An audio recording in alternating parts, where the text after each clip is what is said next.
Today I'm doing an exciting food thing. I'm making myself a salad pot. It's going to have all the delicious vegetables that I like as a part of a salad. It's going to have these lovely radishes. They're a lovely golden color. And then I'm going to use these little carrots. These are Parisian carrots.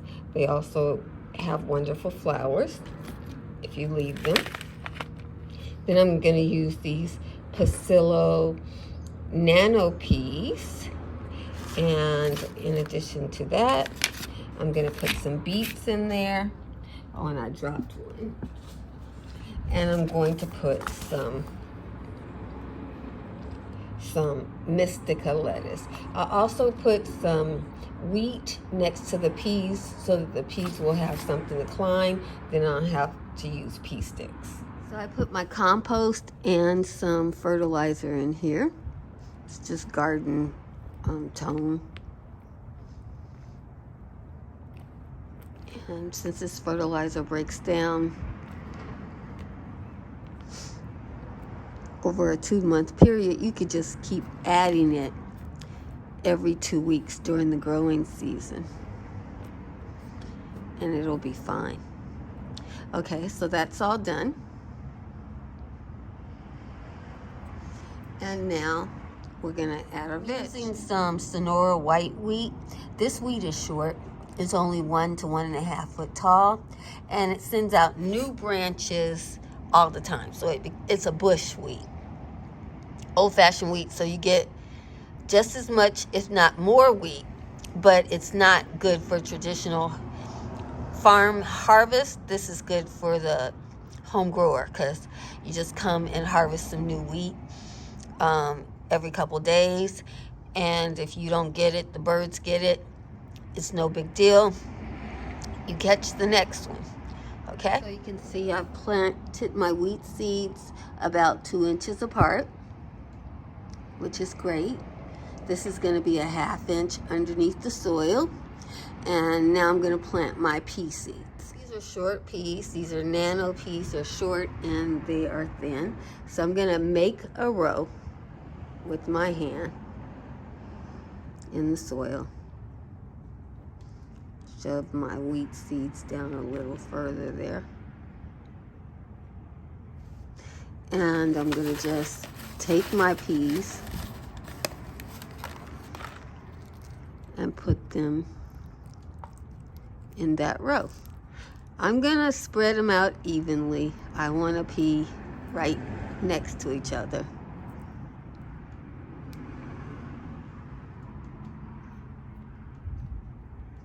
It's not a big deal with peas. They'll find their way. And I do want them in the farrow. I do this because, you never know when some hungry creatures is going to come along.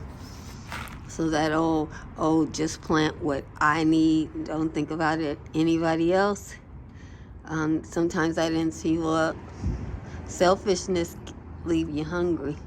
You always want to plan enough to share. I'm going to do 4 rows of peas. And I'm trying to go between my rows of wheat. But if I don't quite do it, it's no big deal. These are very old crops. They know how to make it.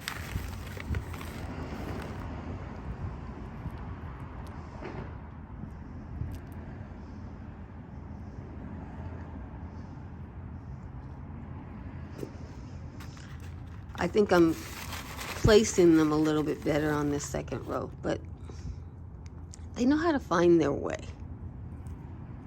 So, and you can fix it later, or they'll fix it. These crops have been feeding people indefinitely. Got 2 more rows to do. So let's see. What I'm trying to mimic is if I had 2 plantings.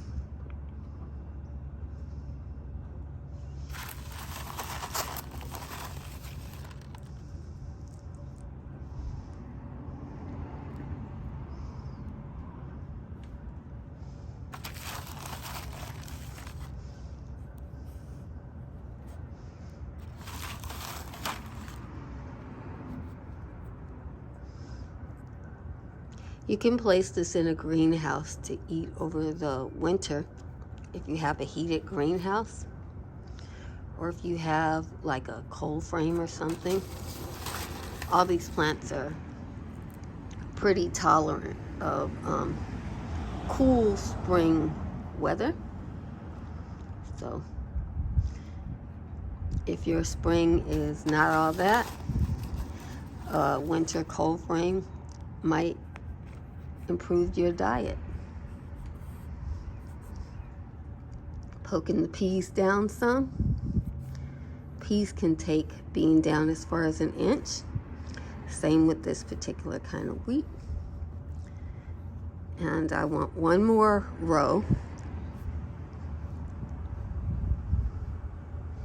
I think I planted this row a little bit too close to the other row for what I'm doing, because I want one double row on this side and one double row on the other side. So yeah, so I gotta get that one other row. I'm getting that last row in here.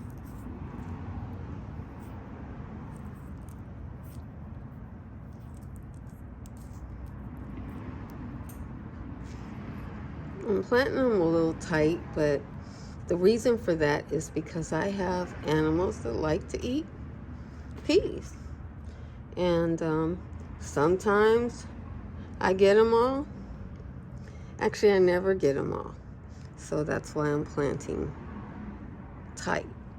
Because if they hit me, once these sprout, and I put them out in the garden, they won't be able to eat this many pea plants at one time. And they don't like to eat the mature pea plants. So I'm going to protect them. I'm going to keep them in the garage until 3 hours of sunlight won't work for them anymore. So they'll be relatively mature when they go out. And I'm hoping that means they're not as desirable and the creatures wait to start fighting me for peas, which is okay. I'm growing several different types of peas. And so this middle here, very little is planted in there. I don't really count the wheat. Wheat is like grass, you know. It is a grass. Look at that. Poke that pea seed down in there. And the peas are on either end. And you're like, why aren't you planting them deeper? I'm going to plant, I'm going to put dirt over this. So there'll be dirt, okay? This is just the grains. The peas and the wheat are planted like this. And now I'm going to put some dirt on this. And now I'm going to add my beets. Yeah. Beets are a really nice salad green. So I'm going to put them in the middle, a row of beets. See my beets there? I'm going to poke them in, but because I want to know what I'm doing, I'm going to just carry on from here. And next I'm going to add my spinach. I decided to go a different way. I'm going to put some mache on the outside here. Yeah, because these are really tiny. And the only time I can grow them is in the winter. In my area, they are winter plants. So I'm gonna just cover these with this.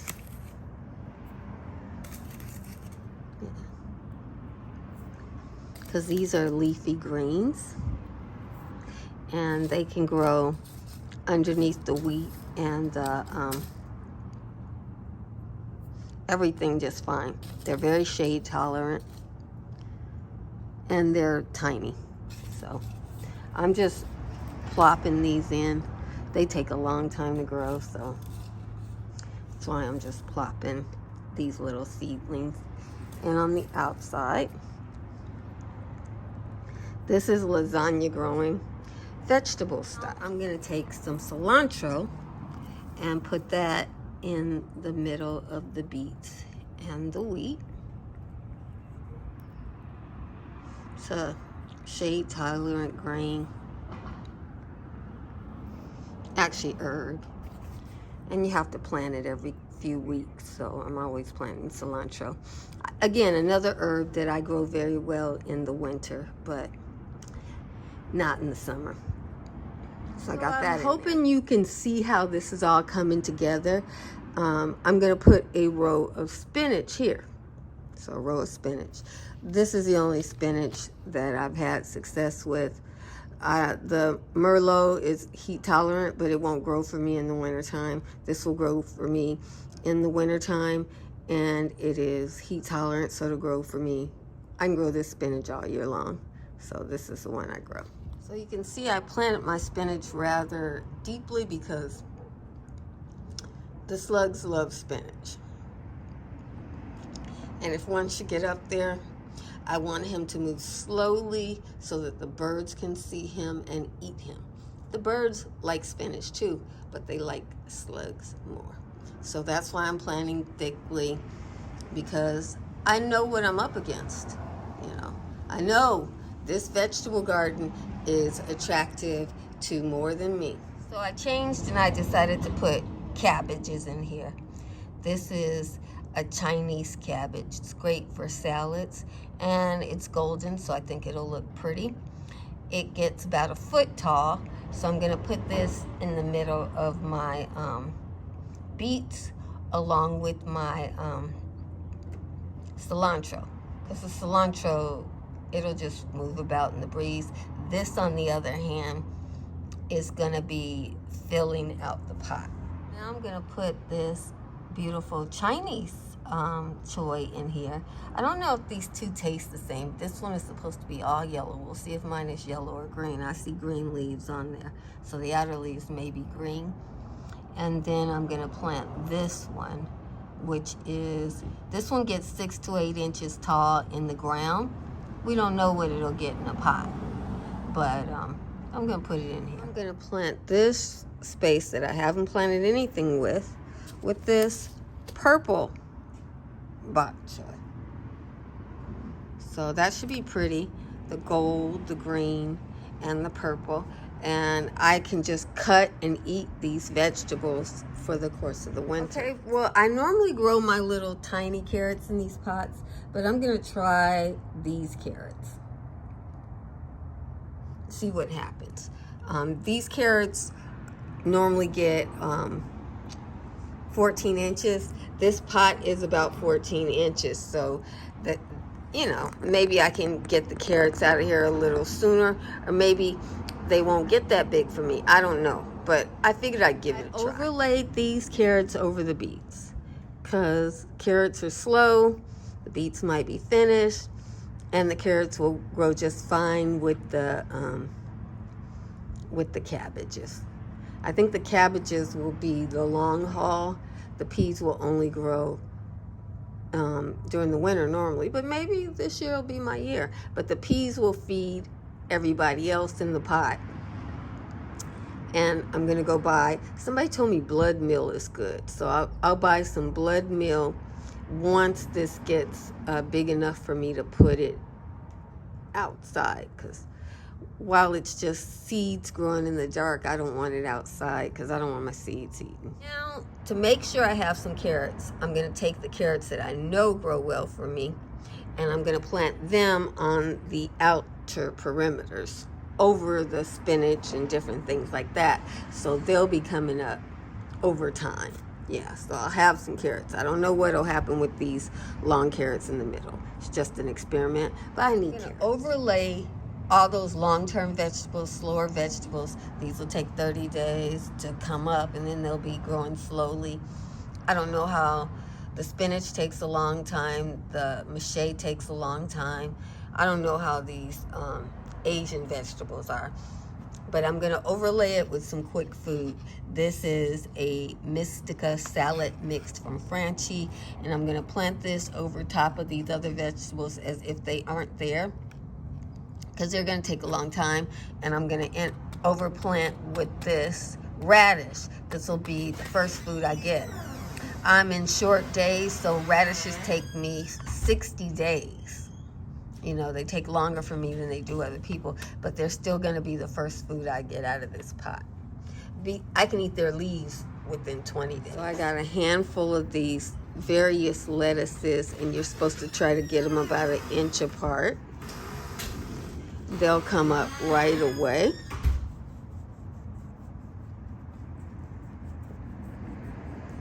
I need a few more. And you just cut these out. I cut them out, and then the other food can come later, and I'll have to add fertilizer. So you see how densely they are? I want to cover every corner of this place with these. Last thing I'm going to plant over top are some quick radishes. These are 20-day radishes in most places, but in the wintertime here it can take up to 60 days for me to get them. So I'm just going to take these and broadcast it over where the carrots are and everything on this side, and I'll do the same with turnips on the back side, because turnips are really kind of like radishes. Here's the one we're using. It's from Franchi. These turnips don't always make a root. Sometimes you only get mustard greens from them. So I'm going to plant them very thickly on here on the back row where I have my other stuff, but nothing that has a root except for the radishes. And who counts those? No, I didn't put radishes back here. I'm putting turnips back here. So I'm going to plant these very densely. They grow just like radishes.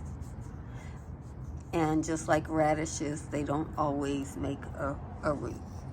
So that's I also threw some rampion in here. This is a perennial, and I put it on this row right here and this row right here.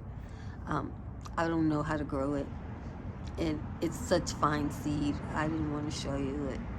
So now I'm going to cover these seeds and tamp it down. I'm going to take all these seeds and put them in a clear bag. I had a Ziploc bag for it so that if something happens, I can replace a seed. And now I'm going to tamp the soil down. I'm going to press it down. See how much further down it goes? Goes down pretty far. I don't have to get this even. I'm just making sure all my seeds are in contact with some soil. And then I will water it over the self-watering container. When I put it in its place in the garden after the seedlings are no longer as tempting to the birds, I will continue adding soil to it and fertilizer. But this is plenty to get them started.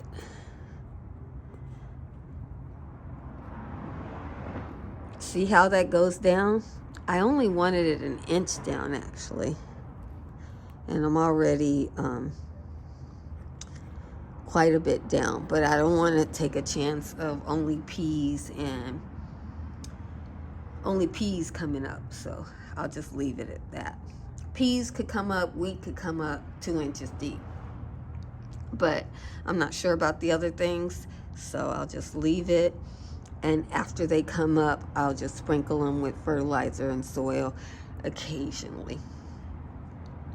And all I gotta do now is water, and that's gonna be quite a trick. Okay, so I've watered it once already, but I just wanted to make sure I get it good and wet. The peas will be up in a day or two. They don't take long. And this water has some old coffee grounds in it that I need to clear out, so I thought it would give a little nitrogen. This is a second watering, so I'm making sure it's nice and saturated.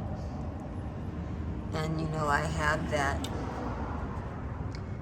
catch-all to catch the water. So, yeah, so that's how that goes. And in 20 days, I'll have some baby greens to eat, so I'll have some food.